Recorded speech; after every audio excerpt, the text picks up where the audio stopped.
What's up, everybody? Trinity here, and welcome back to the Second Street Marvel. It's New Comic Book Wednesday, and you know what that means. That's right, it's time for my comic book pull list. Now, before I get into that, please make sure you're subscribed, click the little bell, and all of that good stuff so you can see my pretty face more and more. Now, if you don't know what a comic book pull list is, there should be a video right up here where you can go and learn more about that. Anyway, make sure you stay tuned to the channel because I am going to be doing some more comic book reviews here on the channel, as I do quite a bit. And some of these are actually going to be brought to you by my local comic book shop, Bases Cards and Comics, right here in Lancaster, California. You should go follow them on Facebook or Instagram. There's some cool people, and they don't sell comic books online. They're just an awesome shop. So this week I'm going to be reviewing Weapons Plus. This is Absolute Carnage tie-in. This is Absolute Carnage Weapon Plus. This is just a one-shot issue, so make sure you stay tuned for that. Then I'm also going to be reviewing Crescent and 10, or is that I.O.? I don't know. Let me know if you know down in the comments below. It looks like a 10. It looks like an I.O. And then the other one I'm going to be reviewing is Ghost Rider issue number 2, as well as Dead Eyes issue number 2 from Image Comics, and also on Image, or this one's not on Image. This one's actually on Dark Horse Comics. That's Ruby Falls issue number 2. And again, these are brought to you by my local comic book shop, and they didn't sponsor this video or anything. They're just a kick-ass comic book shop, and they lend me these books so I can bring you guys some reviews. So if there's any other books you ever want me to review, please let me know down in the comments, and if they have it in and it's something I can get and read in a reasonable time, I will be more than happy to bring you those reviews. Now, if you're not following me on Instagram or Twitter or even Facebook, I'd suggest that you go do that, because last week I announced that I'm going to be doing a giveaway of this week for Venom issue number 19, and this is just a digital copy, and I gave you the, told you how to get entered into that over on my Instagram last week, and the winner of that Venom issue number 19 giveaway is Coffee Breath. Coffee Breath, congratulations, you are the winner of the digital copy of Venom issue number 19. Now, please get a hold of me on the About section here on my channel, or Instagram, Twitter, or even Facebook, email, however you need to do it, so I can get you this code for this digital copy of Venom issue number 19. Again, congratulations to Coffee Breath. Thank you so much for following me and playing along. So getting right into my comic book pull list, we're going to start right off the top with New Mutants, issue number 1. I'm starting with Marvel, as I always do. Now, this book was really good. I already dropped my review here on the channel. Guys, if you guys have been following the X-Men series since it relaunched off after Jonathan Hickman kind of reset it with the mutants in the Marvel Universe, you need to read this one. It was a pretty good book. Rod Reese did the art on that. It's also written by Jonathan Hickman and Ed Brisson. Pretty good issue. Go check out my review. The next one I've got here is X-Force issue number 1, and I've got to say, guys, look at that cover, man. That cover is absolutely gorgeous. Beautiful work. Beautiful work. Now, I already did my review on this one as well. These are ones I try to get prepared very first thing in the morning for you all, because these comic books are hot, man. Everybody's looking to these ones. And again, this was one of those ones spinning out of the House of X and Powers of X series after Jonathan Hickman has relaunched the mutants off kind of in a new direction in the Marvel Universe. The next one I've got here is one I've enjoyed this series so far. It's Web of Black Widow, issue number 3. This one's written by Jody Houser. The first 2 issues of this book, they were pretty good, but I feel there needs to be a little more meat and potatoes to this thing. You know what I mean? I don't want all side dish. Give me some more ribeye. Give me some more potatoes with that ribeye too. You know what I'm saying? But altogether, it's been pretty good. And in case you guys haven't been following me here on the channel, Black Widow has kind of become one of my favorite heroes in the Marvel Universe. So the next one I've got here is Swordmaster, issue number 5. And guys, after I read issue number 5, I'm going to get caught up here. I'm a couple issues behind. I wanted to do a review of these here just because I haven't really done one since probably like issue 2. And I thought this new series has been pretty good. The next one is Black Cat, issue number 6. Is that 6 already?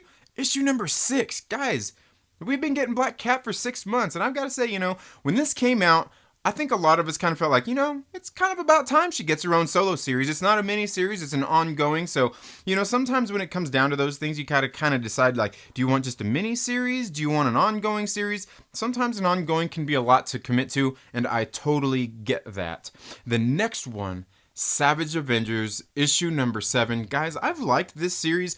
Again, on this one, I'm a couple issues behind. I've been really keeping up on my independent comics, but the issues I have read of this, which were, I believe, the first 4 issues, were really good. I believe, was it just last week, the annual came out on this, and coincidentally, it was actually written by Jerry Dugan as well.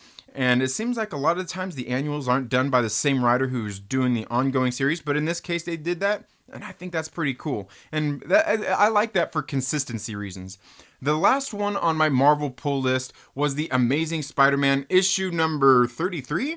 Issue number 33, guys, and look at that cover, man. That was an absolutely beautiful one as well. Got the Spider-Man, this 2099 kind of little mini series getting ready to spin into the Amazing Spider-Man book, and I've kind of liked that about the Amazing Spider-Man is lately they've kind of been tying into their own little mini events within their own realm, and I like that because sometimes with some of these Marvel events it seems like they do these kind of bigger events like they have with the Absolute Carnage, where they got all these books coming out and they come out of sequence. You know what I mean? Like this, I can tell you this Weapon Plus Absolute Carnage book, it says that all this stuff happened before issue 1 of Absolute Carnage, but again, if you read the story, you'll totally understand why.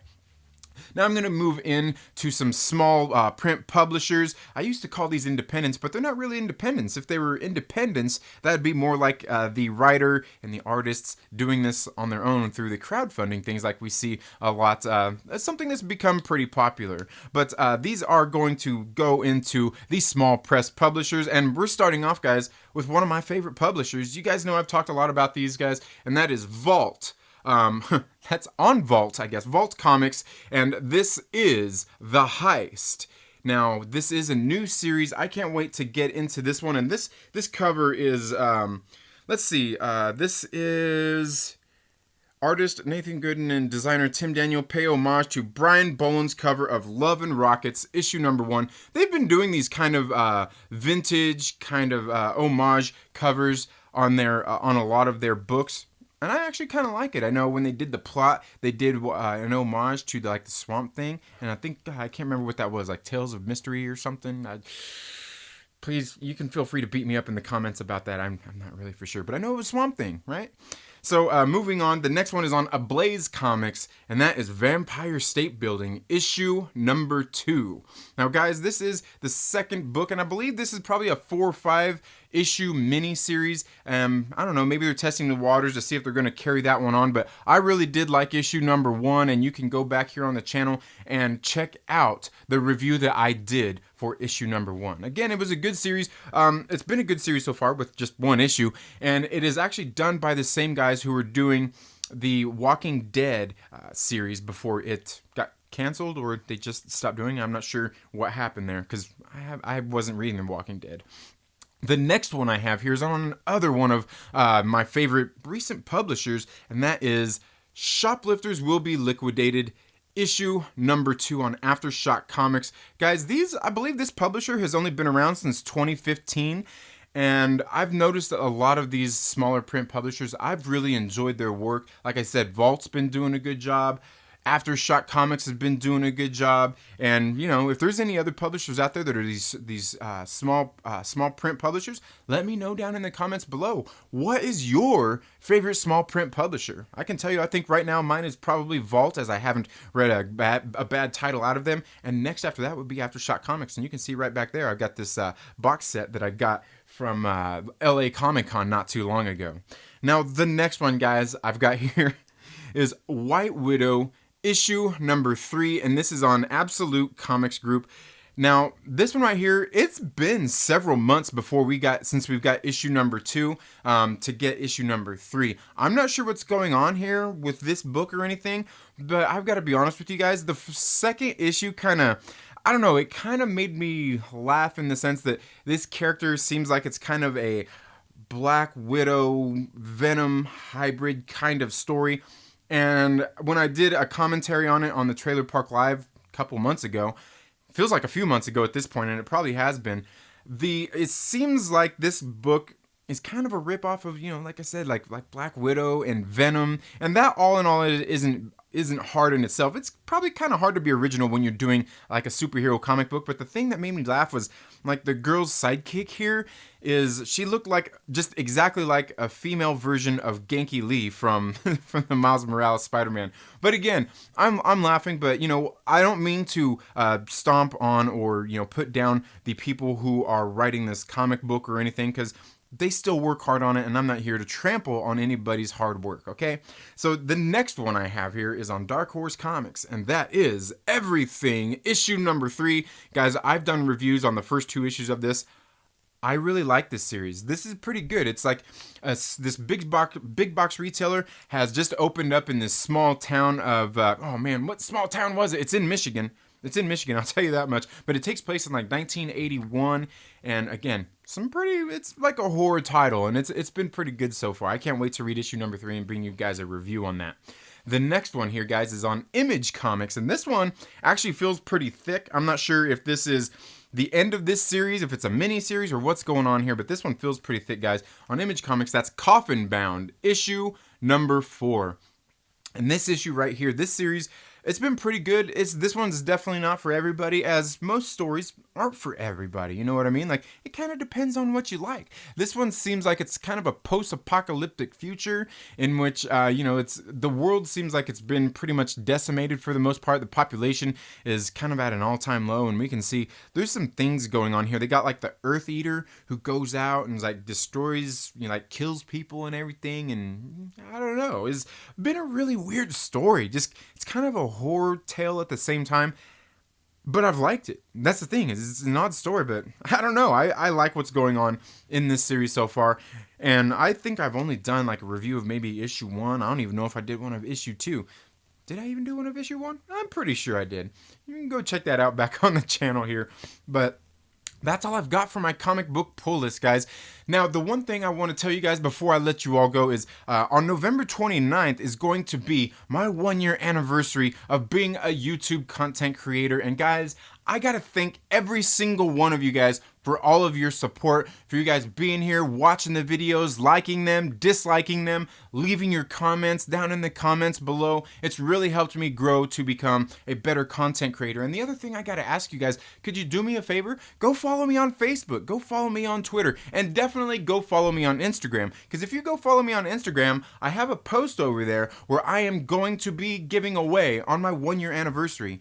I'm going to be giving away a copy of Neon Future Volume 1, which has been probably my favorite independent or small press comic book of the year. And that's being put out by Impact Theory Comics. Again, make sure you go to my Instagram to find out how to get entered into that contest. Now, I'll tell you one thing, you have to be a U.S. resident to be entered into that contest, and then I'll tell you, I'll tell you all the details over there on my Instagram, how to get hooked up with, to get entered into that contest. And I'm probably going to have some other prizes to give away there as well. Now, the other thing that I wanted to do today, guys, before I let you all go, is I got this in the mail. And this is something else that's going to be, probably some of this is going to be part of the giveaway on my 1-year anniversary as well. I'm going to do this live stream, and it's going to be very fun. We're going to get some different people out there in the YouTube community, some of my friends and acquaintances and everything like that. And we're going to have a good time for, who knows, a few hours probably. So here is what we got in this box right here. And this is a movie I still have to bring you guys a review for, and that is Hobbs and Shaw, and I can guarantee you I will be giving the digital copy of this away on my 1-year anniversary. Now, that's all I have for this video today, folks. Thank you all so much for tuning into the Second Street Marvel today. Now, if you haven't already, please make sure you're subscribed and click that little bell so you get notifications anytime I have uploaded new content. And if you like this video, please give it a thumbs up, or feel free to give it a thumbs down if you don't like it, but that's a little odd, man. This is just a comic book pull list. And while you're at it, make sure that you share it with a friend and invite them to come hang out with us here on the Second Street Marvel. You all have a very good day. Get out and support your local comic book shop, and we'll see you in the next video. Later.